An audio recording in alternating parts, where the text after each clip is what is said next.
Wow. Before you, they were from London. I was just on the phone with people from London. They're wanting to buy test kits. So. Okay. Yeah, we've been perhaps a bit slower than some other nations with the testing, but the government's definitely looking to ramp up that imminently to try and ease these lockdown scenario. Yeah.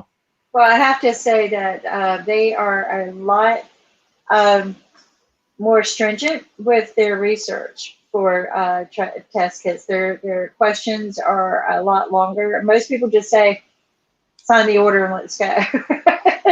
Okay. And London is a little more, but the thing that we keep trying to tell people, and I'm glad to see such strictness, but right now there is no 100% guarantee in any test kit. I don't care if you get it from the US, from Canada, from China, from Africa. The test kits are none of them are 100%. And I don't know of anyone who's been FDA approved. So everyone's under what they call emergency authorization. So that means that if you filed with the FDA or one of the certifications that are out there, that means that you're being researched. You'll get your certification or try to eventually, but there's an emergency. Let's get these out there now. So that's something that happened. But welcome to our show. Tell us about what you do, Matthew, and thank you for joining us. No, thank you for having me. So I'm the co-founder and COO of Click Dating app. We're dating. Yeah. We're one of Europe's hard now. It's okay. No, I'm just kidding. Are either of you single and looking? No. No. Okay, that's disappointing. But what about you? Are you single and looking? Actually, no. I met my wife 4 years ago now on a dating app. So, I'm one of those success stories and a genuine, true believer in the product. Okay. And when I talk to people about what I do, there's a lot of apps out there from Uber to, Zomato, and these make your lives so convenient and easy. And we think, we could never do without them anymore. We're so reliant on them. But the fact is, for that few months that I had a dating app before I met the woman who went on to become my wife, it's changed my life in a way that nothing else, no other app ever could. The impact that we can have as a product should never be underestimated, I think, No, so I will share a success story as well. My sister had become single.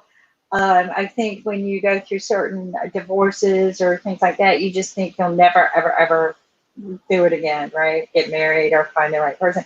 But she tried dating, and she finally went to an app, and she met the man that she now is married to on the app. So, there is a lot of positiveness in the app. It's kind of like if you use an app to filter out how you're going to buy something. Like you said, the Uber, right? You can actually go down to what kind of driver you get, right? Or what his ratings were. So share with us your app. Do you have a demo? This is cool. I did send over a video demo. Are you able to broadcast that from your end? And do you have the ability to do that? I'll do it. Okay. So you're in London.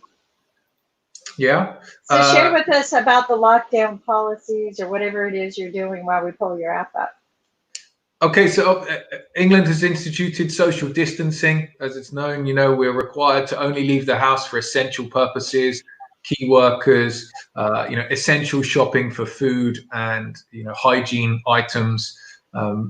I guess it mirrors a lot of the rest of the globe in that sense. We've been, stricter than others like Sweden, which has attracted a lot of attention for its more relaxed policy. We've gone down the firmer route. But it's been interesting for us as a dating app, I guess. Lockdown has seen about a 33% increase in activity on the app. Social dating. There you go. We call it ISO dating, and people have become very creative with how they're, turning a video chat into something much more than, we associate video chat with perhaps business calls or international conferences and things like that. But people have been cooking meals together. They get the same ingredients. They start their video chat, they cook it and they eat it together. they watch the same movie on their streaming service, and then they discuss afterwards. So people have really embraced technology to maintain social relationships whilst maintaining social distancing. It's really we do watch parties now on Facebook, right? And people will, like we have, and what you might want to do is recommend some of your daters to go to our internet cafe that we have every Sunday. Okay. And it's live musicians, live music, at cafe style. Bring your cup of coffee, sit and just chat and enjoy live good music and interviews. So we decided to do that so people felt like they were going to a cafe, and so that's a way to get them to go dating, right? To capture some of that IRL atmosphere, yeah. Yeah, and it's really, so it's interesting. ISO dating, that's pretty cool. So what do we have here? We have a video. Let's check it out. Yeah, okay. Hey guys, welcome to Clicked. Thank you for downloading the app. At Clicked, we're about personality, values, and finding your best matches based on what's important to you. First things first, we're going to get you to open up the app and select some interest, so we can help find you your most compatible recommendations. You'll find these in the search tab, or if you want to see who's active now and shares your interest, just scroll through the categories. Let's go through my recommendations and see who comes up. Awesome. Danny looks nice, but it's not all about looks. At Clicked, personality is the final say. That's why we use a test where the questions are chosen by you. To take Danny's test, I'll tap the green tick. So, Danny wants to know, pub or club on a Friday night? I do like a good pint with my mates, so pub. So, go with the flow or pan before you go. I like to think of myself as quite spontaneous, so go with the flow. Now, am I a morning person or a night person? I'm terrible at waking up, so I'm probably a night person. And great, I passed. So that means I got 2 out of 3 of her questions right. Now, I'll nudge her, and if she also passes my test, it's a match and we can chat. But don't worry if you got less than 2 out of 3 right. Users can still give a second chance question, which you will see in your activity tab. I know what you're thinking. Where did her questions come from? Everybody sets up their own tests based on what's important to them. Tap the test button and search through our categories for questions that mean something to you. When you find something you like, pick the answer you want your match to give. Rather hang with dogs or cats? Well, I'm allergic to cats, so I want to match with someone who is a dog person. Don't worry, if you can't find a particular question, you can tap the create button to submit your own. To get the most out of Clicked, upgrade to our premium service, which will give you unlimited quizzes, nudges, second chances, increase your profile visibility, and get you access to our awesome events. Upgraded users get up to 3 times more matches. Also, remember to update your profile to fill out information like your height, your sexual preference, and your location, so we can find you better recommendations. If you have any questions or suggestions, we'd love to hear from you. Just go to www.clickedapp.com to find out more information. Thanks a lot, guys, and enjoy the app. Wow. So, I guess that's summarized our unique selling point is that 3-question quiz that we put between people before that they can go on to chat. And that really helps distinguish us from the slew of kind of swipe-based apps which seem to have permeated the market. Yeah, which are based purely on Swipe right. The swipe right.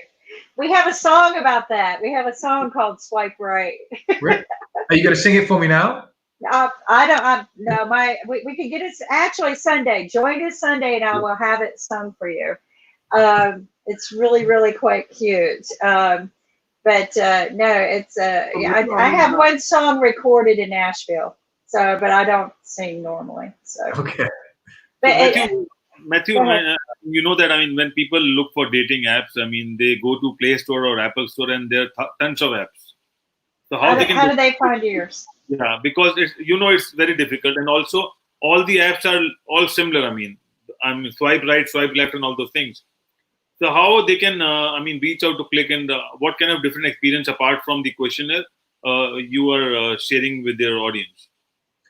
So yeah, the question is the 3-question quiz is the unique feature that makes us stand out, and how we are promoting ourselves. To stand out from the crowd is that we've tried to inject some of that fun and personality based initiative into our promotional materials as well as in the app.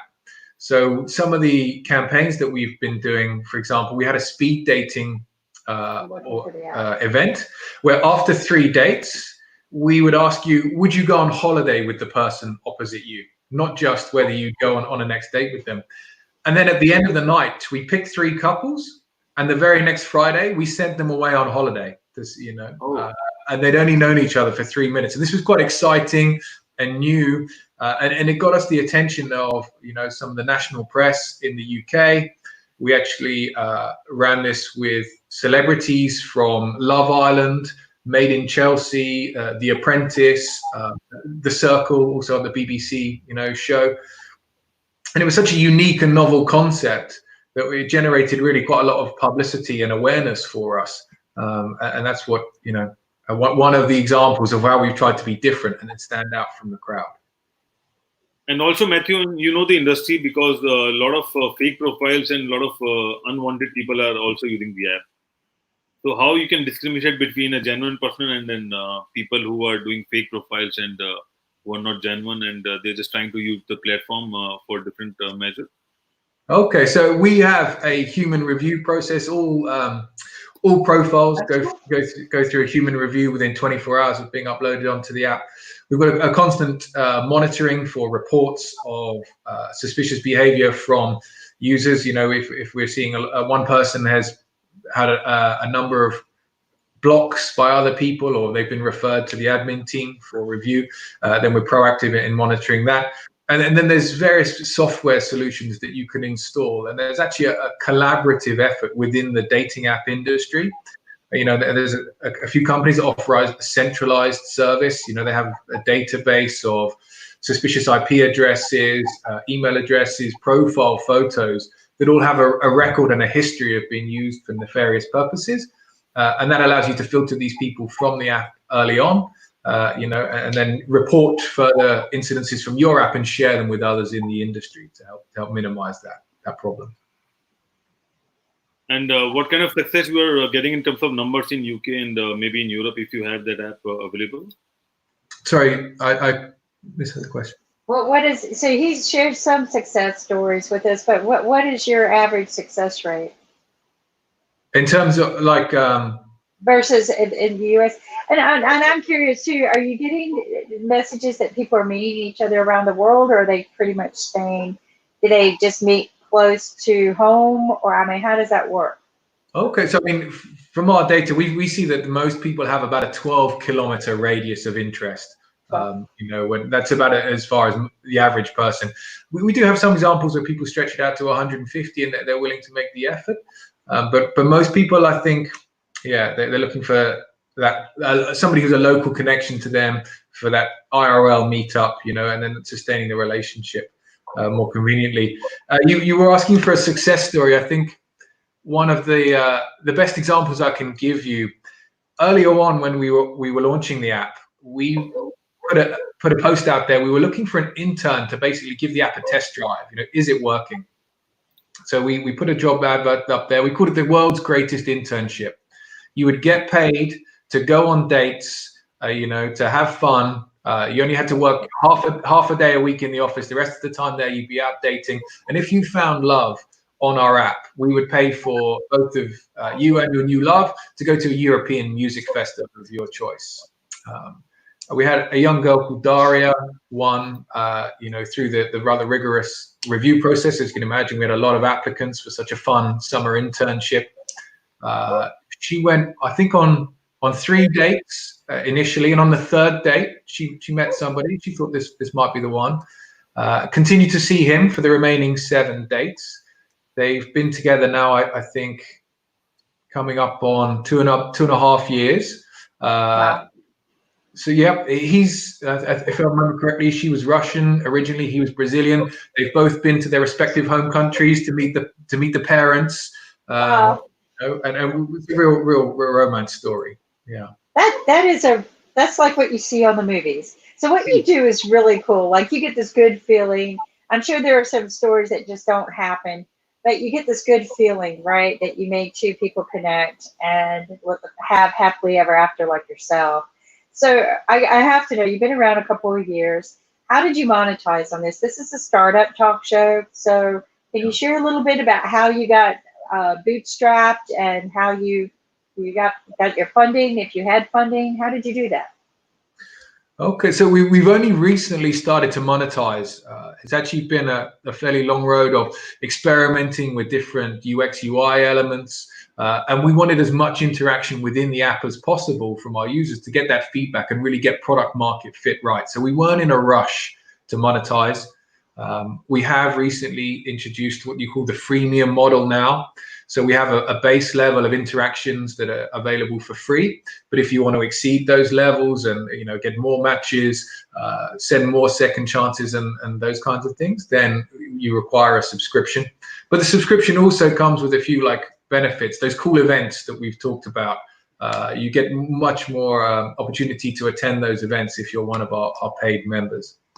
Prior to that, we did spend a lot of time, and between the two co-founders, I would say at least half of my co-founder's time was spent on the fundraising trail.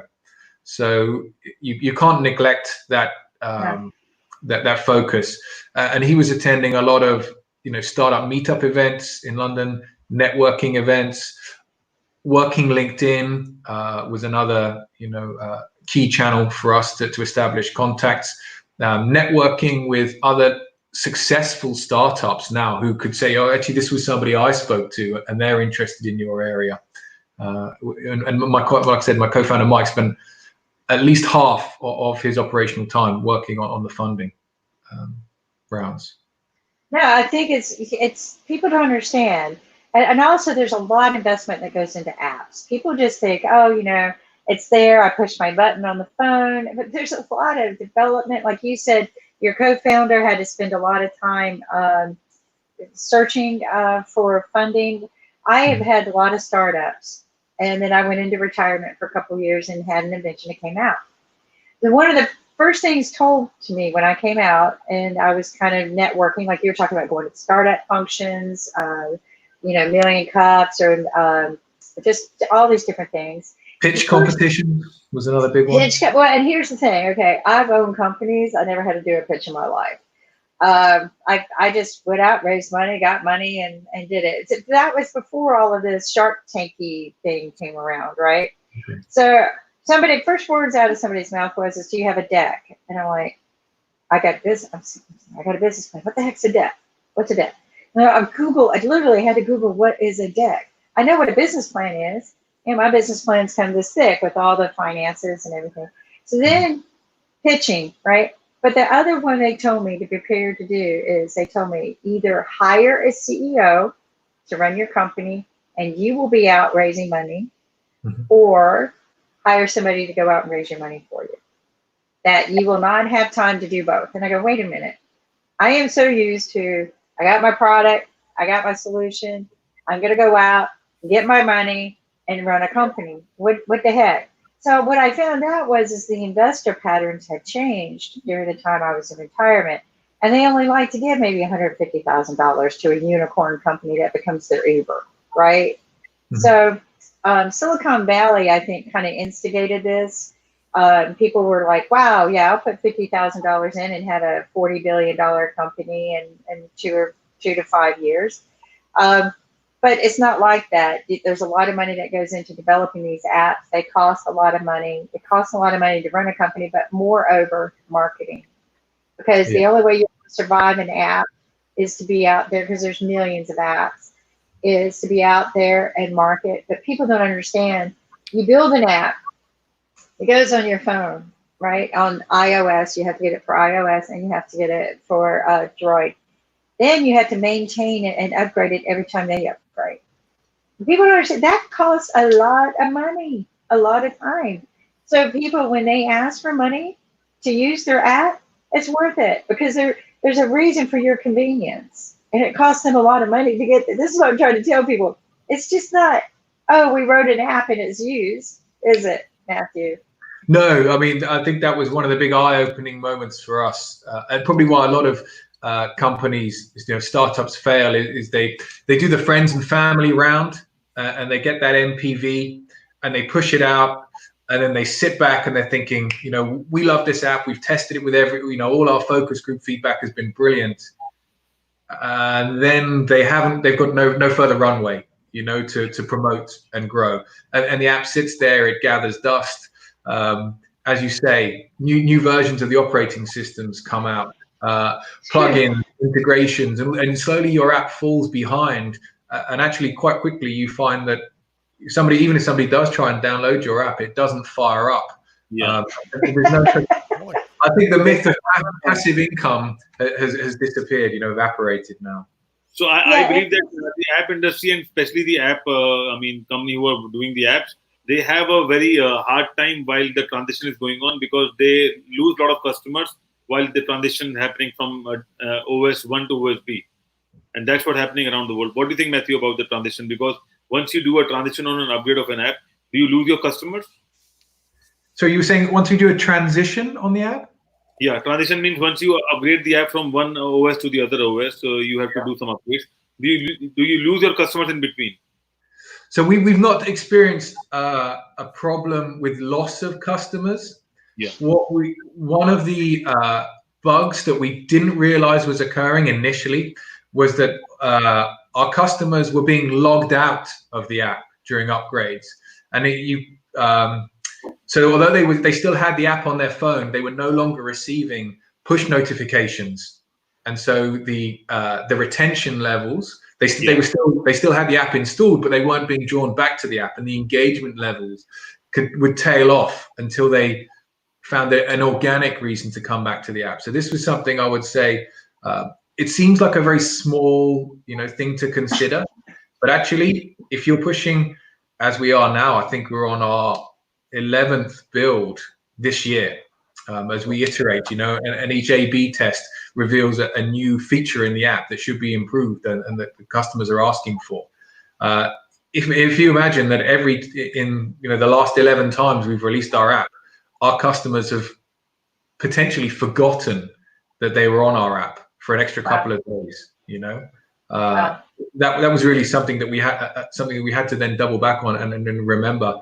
Okay, let's make sure that when we release a new build, they don't have to re-log in. Yeah, that's hard to do. That's a lot of development. Yeah, and also our viewers would like to know that if someone is looking for a date, how many dates they can check out at one point of time. I mean, is there any filter, or maybe how big is your database, or how many people I can date? Is there anything or protocol you are managing, or how you work on that? Okay, so everyone can date every day. It's not like that on your app. So how it works? Yeah, so the traditional business model within the dating app industry is that you receive a limited number of recommendations per day or have access to those. If you want to exceed that, then you upgrade to the paid premium model, and that unlocks more accessibility for you. Yeah. Okay. And how do you help someone who is not able to find a date? Do you have anything for people who are not able to find a date? Yeah. Do you just have any of those hopeless causes? So I'm not sure if we're the first people to do this, but we actually have within the app what we call the advice hub. It links to some of our blogs from our own experiences, where we talk about what are the key things that people are looking for, making sure that you've got the relevant kinds of photos. So if it's you enjoying yourself and doing the things you love, those photos really help to bring out your personality. A lot of people, well, not a lot of people, some people seem to think that taking, guys who've taken their shirt off and taken a photo in a mirror, that's going to impress people. And we try and educate those guys to say that's not actually what women are looking for in a dating app. They want a guy who's interesting and fun and has got hobbies. Just be a little eloquent in the beginning, right? Just be the right. Packaging is everything, but personally, I don't think that's the way I want to start. I don't know. It's been a lot, but it's funny because I was having a hard time getting to your dating app, and I thought, well, my phone must know I'm not available, so it's like, no, can't go to dating apps. Can't go to dating apps. No. So, but I did go to your website. So what I was trying to do was just go to your dating app. But your dating app, if people, I just want to let people know, if you go to their website, it's right there. Very easy dating. It's Apple or Google Play. So So it's not that hard. You don't have to go to the app store and just keep searching like I was doing. But again, I think my phone goes, no, you don't go to dating apps, Kim. Why do you want to go to a dating app? Yeah. I think my phone is smart. Clicktap.com. Yeah, it's probably the easiest way to Matthew, find. how about the name ClickTap? How come you finalized the name? Yeah, where did that? That's a good question. Where did you get the name? Yeah. That's very good. Yeah, because we wanted people who clicked. You know, that's the thing. That's what you say, isn't it? You know, like we clicked. Yeah, we clicked. We really clicked. There was a spark between But you us. can just click to it too. I'm thinking click like this, but you're thinking click like this. Yeah. There you go. I mean, there again, that's not. You know, I didn't even date before I got married. I didn't like dating, so I guess I would have been one of those good candidates for arranged marriage. I never liked dating. It just was not my thing. But we didn't have this kind of thing, right? We didn't have matchmakers. We didn't have. It was all spin the wheel. So no, this is pretty cool. I was thrilled when my sister, you know, she told me, I was like, oh, don't go to the dating apps. No, scary. And then now she's married to the guy. So I think the statistics suggest that by 2030, something like 60% of marriages globally will be starting online. It's by far the dominant way to meet new people these days. Yeah. Matthew, I'll tell you what happened. I mean, yesterday we had Wesley Elder on our show, and he did that movie, The Matchbreaker. And we were discussing about how he did the movie and how he did The Matchbreaker, because he was talking about dating apps and how the dating apps are doing well around the world. But still, there are a lot of people who are not happy with the dating apps. So the story is about something like that, basically. So he was on our show yesterday only. Okay, so I think when when the concept of clicked was being developed, we were thinking what are the pain points and the problems that people are facing right now, and it is that a lot of people, I mean, although dating apps are the most popular way to meet, people still are complaining a lot about them, you know, because of that. I think that superficiality, and although they feel quite quick and easy to use, one article. In the UK suggested that it takes 1,000 swipes, you know, on one of those apps to get a date. Now that's actually quite a lot of wasted time. So we're trying to, you know, encourage people to invest a bit more in the quality of the matches you're getting, and if you make that investment in the quality of the matches, make that investment in the relationship afterwards. Certainly. So what kind of features you have? I mean, do you have a video call, or do you have a chat thing, or you have a virtual assistant, or maybe a template to share messages, or what kind of features you have on your app, if you want to discuss further? No, to be honest, other than the USP of the question and quiz matching, we've not rushed into video chat as a feature, despite the fact that it's now becoming incredibly popular for you know, dating during these current conditions. There's already, most people have a service like WhatsApp, you know, FaceTime. These products already exist, and I think that there's an element of trust that needs to be established before you dive into a video call straight away. So we're just allowing that to develop a little bit more organically. Users can match, they can chat, and if they decide they want to take it to the next step and give out some you know, that personal connection, then perhaps they can use one of the existing platforms for that. Great. And I mean, what kind of demographics you are dealing with? I mean, people of what age they are using the app, and from which places? Is it only in UK, or maybe in Europe as well? Is it expanding like that? So we're actually available, I think, in about 68 countries, but we focus mainly on the UK and specifically London. You know, historically, that's the market we knew the best.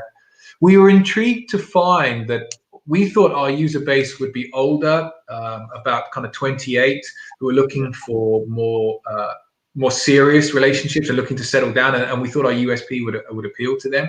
But it seems that it's actually a much younger age. Our average age on the app is 23. We have a very good demographics of, I think we're about 46% female to 54% male, which is, you know, a really strong mix. A lot of apps are dominated by male users. But it was interesting to find that our users were younger than we thought. And having spoken to them, what appeals is younger people that, you know, they're quite I guess the term might be tribal. You know, they run with their friends who share those kind of, they like the same music, they like the same fashion, they like the same food even. And these quiz questions really help them think, you know, I'm going to find somebody who's on my wavelength and in my tribe. So that's, I think, why we've ended up appealing to a younger audience than we thought. And also, I would suggest dating lounges or maybe dating places where to go in London to date. Are you suggesting all those locations as well to your users? Are we suggesting dating locations? Yeah. Oh, so this is actually you know, one of the features on the roadmap. Given that we've got users who are answering questions on their interests and values, I got an idea. Go ahead. Yeah. Okay, so we were looking then to use that information to start suggesting dates once people are matches. So if you've both answered a quiz question, you love adventurous weekends, then maybe there's an activity center, you know, like one of those rope you know, the rope courses, or a rock climbing center, or an outdoor canoeing center, you know, that kind of outdoor activity center, which we could suggest to you as a good date. If you both said that you really enjoy, you know, kind of cultural music and theater in one of your quiz questions, maybe we can suggest to you, you know, a local show or production that's going on. So we're trying to use that data that you know, you've given on what your values and goals and interests are to suggest dates that will be useful and relevant for you. And Matthew, what kind of precautions or what kind of best practices you are sharing with your users during COVID? Because I mean, it's on the website. It's on the website. Yeah. So I think what's the tagline we use is stay home, stay safe, stay social. So it's ISO dating verb, dating someone whilst following social distancing, self-isolation protocols. As we're all social distancing physically, we want to make sure that there's a fun alternative to connect and meet new people. So then, so it's all about, and I like your ISO dating. I think that is just so beautiful. You've got some very cool, creative marketing minds going on here. I got an idea, you know, see how this is all about startups, right? And integrating ideas and stuff like that. I have several startups myself. I have an old app. Of course, as you know, apps are about how much you market and sometimes luck, right? And my app, I've been told, is 10 times better than any of the other apps that were out there. I was busy, really, I built it as a proof of concept. And I also wanted to understand what did it take to get an app process. That's unfortunately sometimes, I know it sounds like a waste of money, but I really thought the app would just catch on fire and people would like really go for it. But it's called Meet You There. Okay. And we can integrate it with yours. Are you thinking what I'm thinking, Kit? We could, because it's still there. I still have the app. I just quit developing it after the third upgrade with Apple and Droid. I just said screw it. But the people who used it loved it, and it was way before a lot of these other, you know, scheduling and meeting somebody somewhere. It's about scheduling an appointment or meeting people at a restaurant.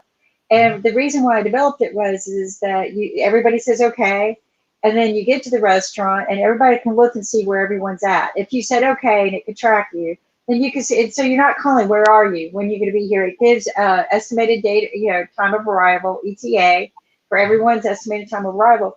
I also made it a game, so it clocked you in as you crossed over the restaurant. And I would always say, last one here has to buy the beer, and we'd have to show our timestamp. Okay. So it was developed and designed to show a proof of concept for one of my inventions. But everyone said, you need to push this as an app. My problem was, it's not that I'm not a good marketing person. I had my brain on something else. So I just kind of put it out there and thought if it was good, people would use it. But what I realize is apps require good marketing. So I'd like to suggest, because what was great about this tool is that we were designing it so it would do that. Like if you live here and this person lives here and you want to meet somewhere, it would show you in between. And there is an app called In Between, right? So, but it would do that. But what's great is it will show you if a person broke down on the road, like they're stuck in traffic. You see all of that. Like you see, oh, this person's stuck in traffic. I saw my husband when we used to use it just to watch each other come home from work. And I saw him break down. Like literally, I'm like, okay, that's odd. He's been there. Something wrong with the internet. Yep, he broke down. So it's just like, so it's a really cool app we could integrate. With that, Tanya, not to put the kettle on too soon. Like the tea's going to be cold by the time they get home. Maybe that's a very British problem. That's the reason why. Well, and I also did it to kind of reverse track people like my niece. She would come visit me and she would leave late at night, and I would be concerned about her getting to her door. Women get mugged at the door and stuff like that. So I would see that she got into her house. I would just program that I'm meeting her at her house, and I would see her cross into the door, and then I'm okay. She could even text, I got in fine, nobody mugged me, because I'm a worrywart. And but you could do that for the dating part as well. Like people might be uncomfortable meeting for the first time, so you can have a friend watch you as well. Like, hey, I'm going to be meeting this person. Can you make sure I'm okay? It's kind of I'm a leave a crumb behind person, right? Leave that trail. I'm thinking exactly that. Not only is it handy for the two people who are dating to kind of, as you say, avoid that. Are you nearly here yet? Am I in the right bar? Have I gone to the right restaurant? Exactly. But you can integrate that virtual chaperone almost. Like you each nominate a friend to keep an eye. Yeah. Exactly, and I think that would add that level of trust and eliminate some fear. Like Ankit was talking about, how do you know this person isn't crazy? I don't think he said it that way, but I know what he was thinking. How do you isolate the people on your, and you can't 100% do that. But yeah, having that little chaperone, and they're not watching you date, they're just watching that you got home safe. That's pretty much it. What I like about it is the ETA, but also like all too often we have I don't know about London, we have a Starbucks on every corner, literally freaking every corner. So somebody will say, meet me on Starbucks on Dawson. So I drive there and I'm like, 1, 2, which one? And then I got to go. So yeah, you're right. It's all about, because we enter the but what's cool is that I still like it for giving you their ETA. They're running late. They'll be here in 15 minutes. And okay. Hey, Nick. Hey, sorry I'm a little bit late to the party, as they would say. So Matthew, you're in London, eh? Correct. Yes. Oh, very good. Yes, the big city, which you can't get into because they charge you if you go through the M4, whatever the heck those streets are around there. They charge you if you go into the city of London. Yeah, congestion charge. Yeah, we have that charge. Right. And they're adding, I think, a clean air charge as well. Right. So you'll have to be paying both.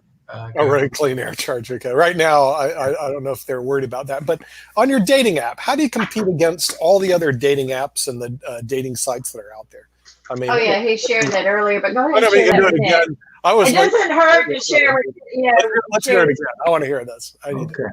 So obviously, to outline our unique selling point, I guess when the app was being kind of conceived, we were looking at what is the pain point that people have out there with swipe-based apps, and it's the fact that it can take. The article in the magazine suggested 1,000 swipes to get one date because people aren't really investing that much in the process. They're judging purely based on looks. And even when you get that final date, how compatible is that person to you? What do you really know about them? And the answer is not very much.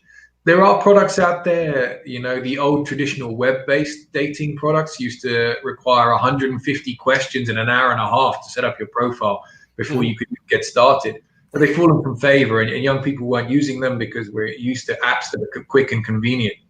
And so we spotted this kind of gap in the market. And the concept is you set up a 3-question quiz about what's important to you based on maybe your goals, values, or interests. And that person has to get 2 out of 3 of those questions right. Some of the examples we've had are, at the beach, would you be jet skiing or sunbathing? You're a passive or an active person. Friday night, would you be in the pub or the club? We've had others, which the fourth most. Theater. Would you like theater? Yeah. That's a good one, right? All right. Well, see, the thing is, coming from a financial background, actually, I'm an attorney, and I manage, in my real life, I'm an attorney and a professor at Northeastern University, and I manage a pension actuarial firm. So we look at things from financially. Do you ever put in there, what's your income, your net worth, and your social status? What's your income?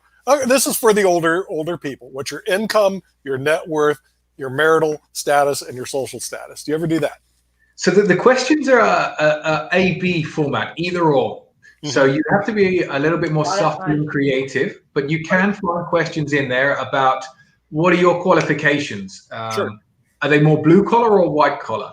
Right. What are your life goals? Is it, a picture of a couple, in a fairly simple environment holding hand? Or is it that couple who are, taking the limo to the private jet? Right. So you can garner this kind of information about the type of person you're meeting from the questions that are in there. We don't have anything as direct as please enter your last annual income in this field. Give me your W-2 verification. W-2 verifications, please. I'm just brutal when it comes to this stuff, because years ago I was in an MBA class and somebody goes, "Yo, you want to be rich? There's 3 ways to do it. You're either born into it, you either because you inherit it, you marry into it, okay? Welcome the royal family's latest acquisition, or you become a doctor." Those were it. And I thought, oh, this guy's out of his mind. And then I found out, well, that's basically true. And the thing is, if you want to know the biggest cause in the United States of divorces, it's money problems. And so the thing is, there's a financial bent to all these relationships that are never addressed because everybody's in love. They saw a story, and you're right, it's looks and all this other stuff. But in the end of the day, who are you and where you're going is not addressed because it's irrelevant to certain social classes. And that's the realities of it. But there are certain other classes it's very relevant to. Why do you think people want to go to Yale, Harvard, and these top private schools? Is it for the education? Absolutely not. The fact is the education is the same if you went to Harvard or you went to Jones Community College. They teach you out of the same books, my friend. But here's the difference. Who do you meet there? In other words, what's your ability to basically engage in dating those people? It's a social status and it's a marital status. That's the reason I went to Oxford. I didn't go to Oxford because anything except it seemed like it would have a better status. Than some of the schools I went to in the United States. And I think that's the real reason people do it. But Nick, the people don't go to school to date anymore. They go to dating apps. I know. That's where you meet I know they go to dating love. But the thing is, coming from a Princess Bride's story is on a dating app now. Background, let's get down to the hardcore. True Love. That's for seniors. True Love is on a dating app. Excuse me. Okay. I think the closest question we have on our dating app is which school are you, Hogwarts or Slytherin or Slytherin. Gryffindor? Well, yeah. And for you old folks. As you move up the age bracket, those things become more important. You move down, it becomes less important.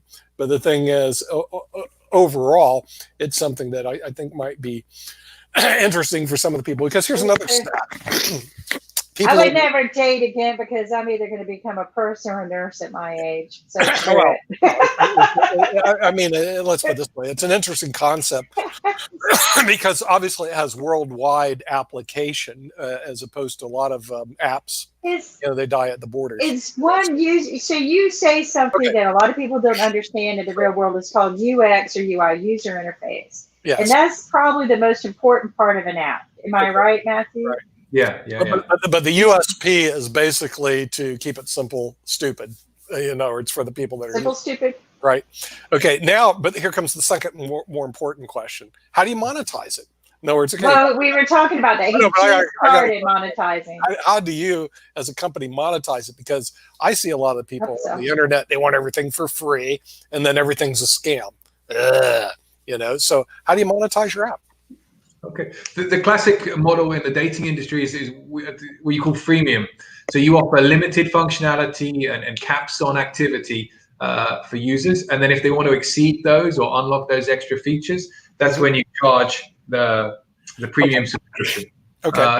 You can ancillary revenue stream would be advertising, but I agree that you can't build a successful product on advertising income alone, and I think a lot of the world's publishing houses are learning that right now. Right. Especially during a time like this when big advertisers like travel agencies and the like are really pulling the plug. But with our 3-question quiz we were discussing earlier, is we build up quite a profile on your likes and your interests. And if you're booking that first date, and you've both said, oh, okay, I'm really into the theatre, proper culture vulture, and you're trying to impress this date that you've just matched with, and we're offering you, maybe this weekend there's a 2-for-1 on a local theatre production for you, a special offer that we've negotiated. It's pretty logical. You'll think, okay, we've been chatting for a while, and we both enjoy this thing. Let's book that date, and we can supplement our subscription income with that affiliate revenue. Mm-hmm. Yeah. All right. Okay. But right now, you can't go meet anybody right now. You got to become COVID tested. First. Oh, COVID tested first. Right. So now your next scalable app model is: are you COVID certified? If you are, then you can go on your date. So you're going to have to get COVID certified before you can go out and date. And Ankit, if you got a little girl, she's going to grow up, and that's going to be part of her life. You're going to be there with a shotgun. Are you COVID certified? No, can't date my daughter. Yeah. Next is, have you been to Yale? Nope, can't date my granddaughter. there you go. Right, yeah, you got to have high standards. Do you have something on your app that if the dating results in a marriage, you're going to give us a bonus of $1,000? If you get divorced later on, we'll refund $500. I like it. Matchmakers get paid. I know they do. We'll thousands of dollars. Yeah, but the thing is, we'll refund $500 if it ends up in divorce. But then you have to allocate in reserves about half of it for divorce. I'm not sure if there's an insurer in the land that would underwrite that policy. Yeah, we have a marriage insurance policy. Well, Lloyd's would. They underwrite almost anything over there. My favorite. I have 2 stories about people who got married and they go to the courthouse. I've been to thousands of weddings at the big grandiosa that probably cost $100,000 each, big churches. But I've been to 2 that were at the courthouse. And I went in. I didn't even know the people. They just grabbed me on the street, basically, at the courthouse and said, "Would you come in and be our witness?" And they were beautiful. They're the ones that really brought me to my tears, because it's not all this drama and everything. It's just true love. So, but in the one, first we had to listen to all the people get their bad checks cleared, then let people that were sat in jail for too many days out. Then we get to the marriage. So this is my favorite part. So I'm sitting there with 2 people I don't really know. They picked me out of a crowd to be their witness. And the judge says, okay, I'm going to go through and explain to you what we're going to do. Does everyone have their $20? And they go, yes, we got our $20. And he goes, okay, this is how we're going to do it. And we'll do each one of you individually. Are there any questions before we get going? And me and my business hat, I have to raise my hand. Now, I was at the courthouse for a reason. I was there in the domestic courtroom, and then divorce, which is all on the same floor. It's kind of ironic, get married and divorce. So, and I've seen a lot of divorces. So I did raise my hand, and I go, you need to tell me. I said, you guys have got a racket here. You have got the biggest racket I've ever seen. It's $20 to get married in here, and 2 doors down, it's $20,000 to get out of that marriage. Is that what you're telling me? I mean, this is the biggest racket I am in. I am buying and investing into this courthouse right now, because this is the biggest.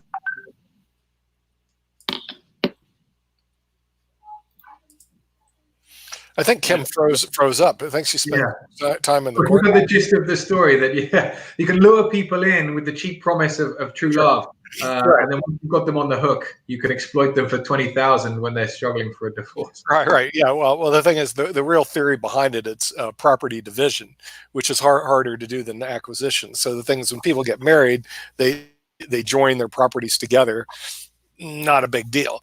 Now, when they get a divorce, now you got to divide the properties. Big deal, because most people have no plan for division of properties. So if they have real estate interests, intellectual property interests, corporate interests, and so the divorces are expensive because what you're doing is really a property division at that point in time.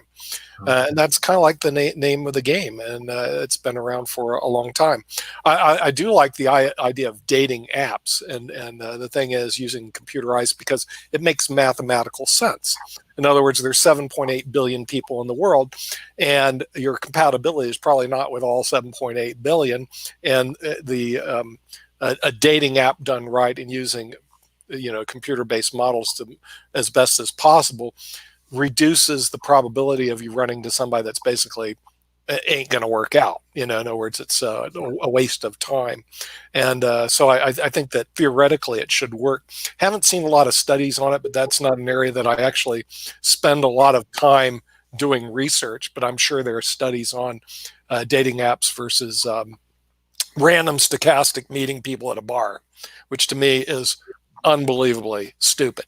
I mean, the thing is, it makes absolutely no sense whatsoever, and that's been around for generations. In other words, it's almost a generational mistake that's been around for years now. Ankit tells me in India they have arranged marriages, which actually makes more sense because the thing is, the families know each other and they know people, and the probability of compatibility. In the U.S., meeting people on a random basis. That doesn't make any sense at all. I mean, it's incredibly stupid. There's just no question about it. It's so 17th century, you can't stand it. Maybe 19th century, but the thing. So I think as you move toward the 21st century, you're going to see a lot more compatibility is done using computer-based models. Absolutely no question about it. So not that I have an opinion on anything, Matthew.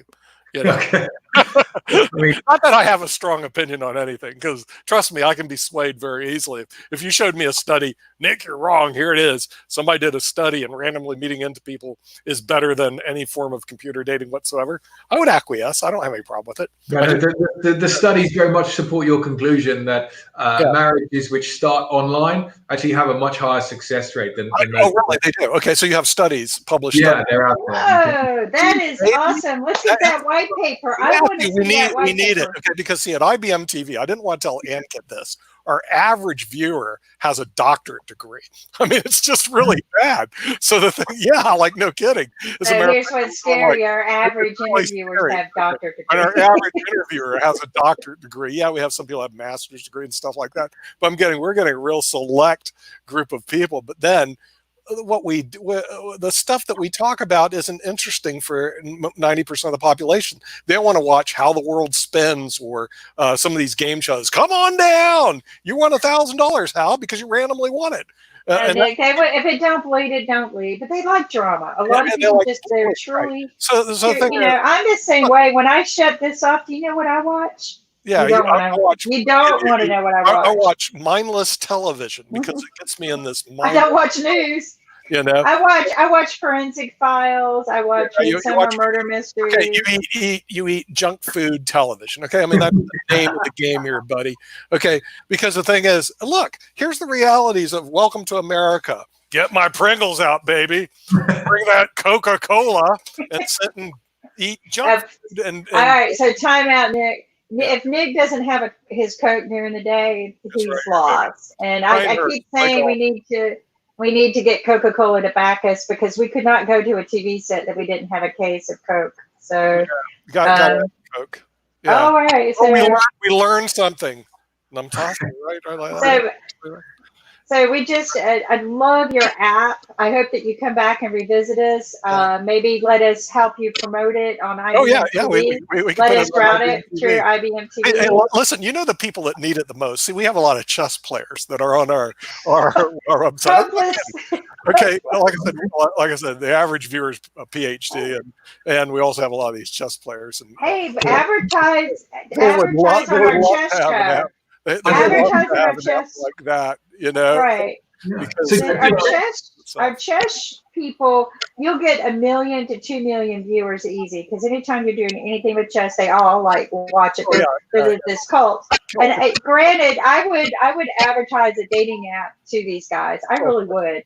If I'd have known, chess has actually been pretty integral in the revolution of dating apps. But maybe not everyone knows that. but Right. they probably are familiar from chess with ELO scoring. Yeah, sure. Yeah, Elo, yeah, Dr. Alfred Elo, University of Chicago professor, who invented the 4-digit scale using a formula, basically 16 plus or minus 4% of the difference between your rating and somebody else's rating ends up with your Elo score. So here's when you hang around chess players, everybody knows that, right? No one even knows who Alfred Elo is. But Okay, but ELO scoring is the fundamental foundation with the new wave of data. Absolutely no question. ELO is actually used today in backgammon. It's used in chess. It's used in table tennis and foosball.